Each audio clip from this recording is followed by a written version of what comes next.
Yo,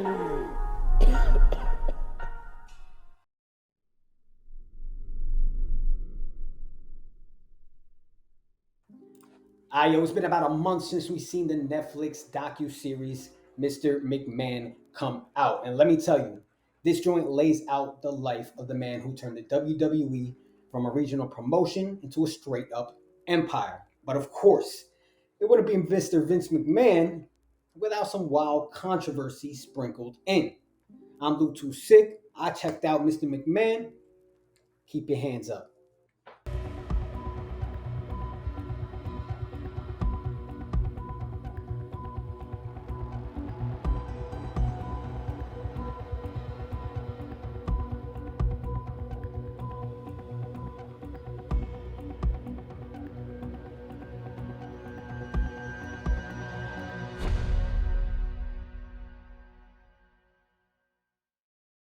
What's poppin', y'all? It's your boy Lou Too Sick, back in the lab, back with another installment of Combat Cinema, where we look at pieces of media in the world of combat sports, whether that be boxing, wrestling, MMA, and we talk about it, we'll watch it, we'll review it, we might react to it, all that. If you haven't been hip to the series, take a look at the other ones we've done in the past. We did Teen Wolf 2, all right? We did Never Back Down.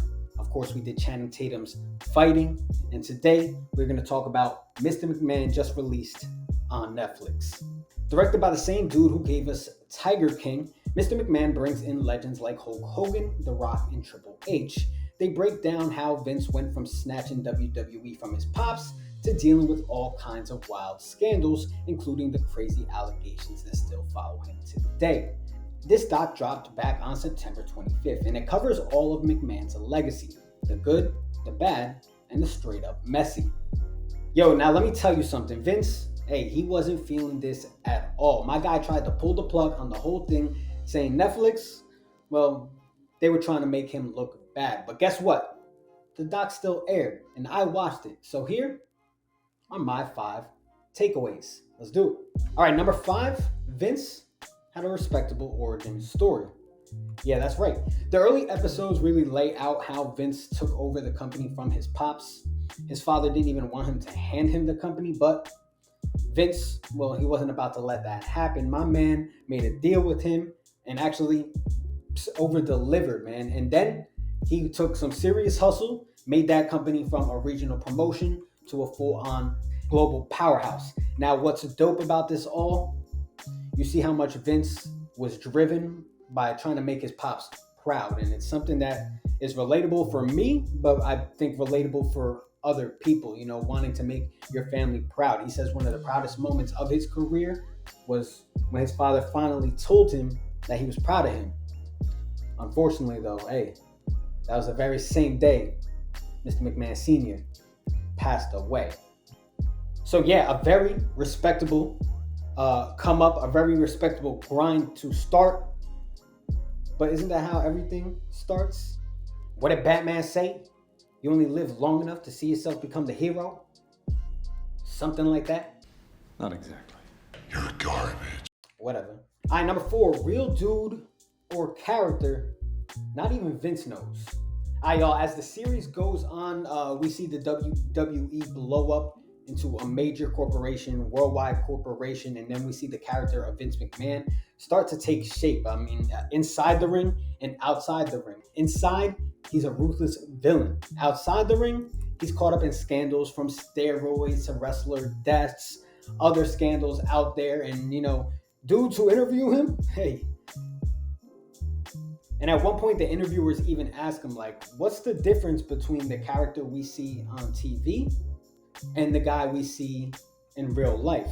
Vince, he says they're totally different at one part of the documentary. But at a second part in the documentary, my man says, hey, maybe they are the same. So he is not even sure about that answer. And let's run it back when we see all the things that he's done in the past that's just absolutely wild. The Vince McMahon Kiss My Butt Club. Hey, yo. Shaving people's heads. Firing people for pushing them while he's walking. Bunch of little things that, A little questionable. And in this documentary where we see possibly the best insight into who Vince McMahon is, Well, that's from the people who know him best, and that's the former wrestlers, guys like Hogan, guys who like Cena, guys like Undertaker. They're asked that very same question: what's the difference between Mr. McMahon in real life and Mr. McMahon in private? And they give you the straight on answer. They say there's not too much of a difference. Vince's persona is pretty close to the real deal. And we've seen this all before. Super powerful people, hey, they start blending in with the characters they play in the public sphere. All right. They always have to put on a show because at the end of the day, they are a brand. And when they start thinking of themselves as a brand, that's when you see reality become blurred a little bit. All right, number 3, good, bad, and ugly, Vince is still loved. Now, for all his mess, the man is still loved. All the wrestlers being interviewed, they chose their words very careful when talking about his legacy. Why?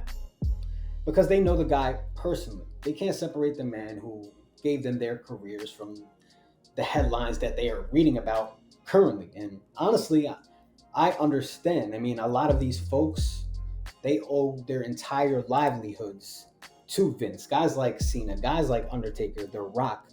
These guys are living at a stratosphere that is unheard of to the normal person like myself. But does that mean it's okay? Does that mean it's fine to ignore the crimes of the man? That's not up to me to say, really. Number 2, where's the outrage? Y'all, this doc dropped almost a month ago and nobody's really talking about it anymore. Doesn't that feel weird? Especially when we got a bunch of crazy scandals happening in other industries like music, the P. Diddy scandal.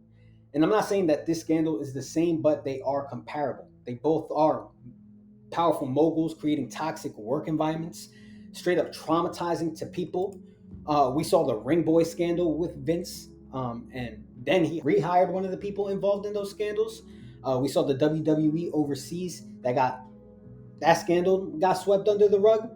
Here we are, and it feels like this doc barely made a ripple in making a change. And isn't that what documentaries are supposed to do? They're supposed to enact action. They're supposed to teach and educate, maybe make a change and inspire something in somebody. And I don't think this doc did any of that. All right, number 1, are documentaries coming out too soon? Now, in my opinion, this doc might have dropped a little too early. Vince's last interview that we see in the first episode, well, that was literally on the same day that those wild new allegations, those SEX allegations, hit the headlines. I mean, the ones involving Brock Lesnar. Now, where's the new insight? We didn't learn much. We didn't already know from the headlines that we heard on that day. A documentary is meant to be a journalistic pursuit. Find more information, unveil more information for the viewer. Now, I know that this documentary wasn't made for me, someone who's already in tune with that case, someone who already knows the wrestling industry like I do. This is an opportunity to display all those allegations, all that information clearly for a regular viewer. But it wasn't new information, and that's what I think a documentary should be doing. It shouldn't just be rehashing what we already read. And I think this is a gigantic missed opportunity on Netflix to, give us that more information, even give us response from the wrestlers, the Hogans, the Cenas, or even response from Vince McMahon himself. So as someone who covers the media like I do, I think this was a massive drop of the ball for Netflix. Now we also got to remind ourselves, hey, they have a deal with the WWE, so it's in their best interests to not rock the cradle too much. But I think this is maybe just another instance where a documentary is made too soon. And we've seen this in the past with other documentaries. Hey, the case is happening right now. Why are we making a documentary about it? Why are we going to talk about it? Give it a few more years. In those years, we learn more. Think about everything with the news. All right, we're told one thing, years later, we learn something else. So, in my opinion, this documentary was a wash, kind of. I didn't learn anything new, but Vince McMahon is still kicking, still out free. Anyway, that's my take on it, y'all. If you've seen the doc, comment. All right, like the video. Let me know what you guys think. I could be wrong. I could be biased. Y'all can tell me. I could take it. And then we keep on moving. All right. This is just one of the many things that we are doing for the channel. So make sure you stay tuned, subscribe. Keep your hands up. Every time I wake up, shit feel the same. Got a million thoughts and they weighing on my brain. Sipping on my favorite liquor just to ease the pain. Cause I feel like I'm crazy and desperate need to change. Making plans to move and talking state to state. Talking pounds of haze, medical high grade. Look how my eyes stay. What more can I say? How dare a nigga tell me that this rap won't work?